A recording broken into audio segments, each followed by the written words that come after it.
Chapter 19. In the course of time, Nahash, king of the Ammonites, died, and his son succeeded him as king. David thought, I will show kindness to Hanan, son of Nahash, because his father showed kindness to me.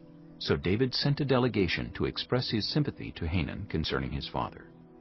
When David's envoys came to Hanan in the land of the Ammonites to express sympathy to him, the Ammonite commanders said to Hanan, Do you think David is honoring your father by sending envoys to you to express sympathy? Haven't his envoys come to you only to explore and spy out the country and overthrow it? So Hanan seized David's envoys, shaved them, cut off their garments at the buttocks, and sent them away. When someone came and told David about the men, he sent messengers to meet them, for they were greatly humiliated.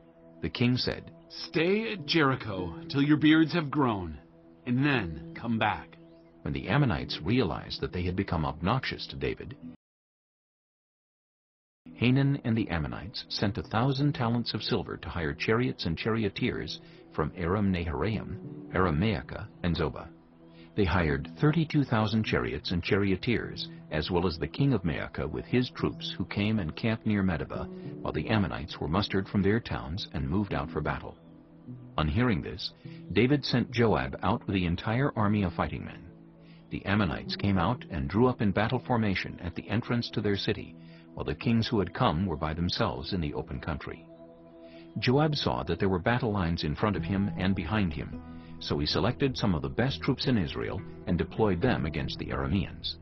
He put the rest of the men under the command of Abishai his brother, and they were deployed against the Ammonites.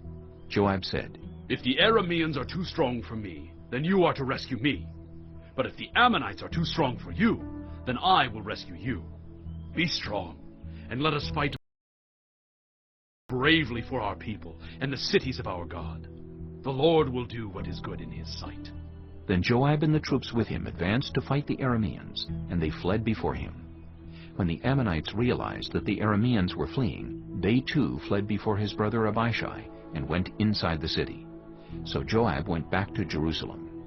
After the Arameans saw that they had been routed by Israel, they sent messengers and had Arameans brought from beyond the Euphrates River, with Shophak, the commander of Hadadezer's army, leading them. When David was told of this, he gathered all Israel and crossed the Jordan. He advanced against them and formed his battle lines opposite them. David formed his lines to meet the Arameans in battle, and they fought against him. But they fled before Israel, and David killed 7,000 of their charioteers and 40,000 of their foot soldiers. He also killed Shophak, the commander of their army.